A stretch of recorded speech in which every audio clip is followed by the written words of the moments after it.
ঘড়িতে দেখেছ বেলা কটা বাজে? এত বেলা করে ঘুম থেকে উঠলে কাজ কাম কেমন করে হবে? বিয়ের আগে তো বলোনি যে আমি বেলা করে ঘুম থেকে উঠি। আপনিও তো বলেননি আমাকে বিয়ের আগে যে আমাকে বাড়ির সমস্ত কাজ করতে হবে।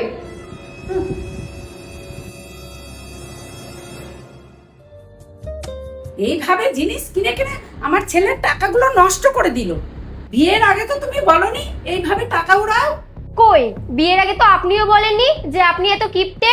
ও বৌমা যখন কিছু একটা কিনে তখনই একদম সব টাকা ধ্বংস হয়ে যায়, আর আপনি যখন আপনার মেয়েকে নতুন নতুন সবকিছু কিনে দেন তার বেলা তখন সব টাকাগুলো একদম গুছিয়ে থাকে, তাই না? তখন সব ঠিকঠাক। মা, আমি একটু বেরোচ্ছি। কোথায় যাবে এত রাত্রে? কেন? আপনাকে না বলেছিলাম যে আমার বান্ধবীর বোনের আজকে জন্মদিন, সেখানেই যাচ্ছি। তুমি তো এত রাত্রে যাচ্ছ, তো আমার রাত্রে খাওয়াটা কে দিবে? কেন? আমার বিয়ের আগে যেইভাবে রাতের খাবার খেতেন সেইভাবেই খেয়ে নেবেন। আসছি আমি।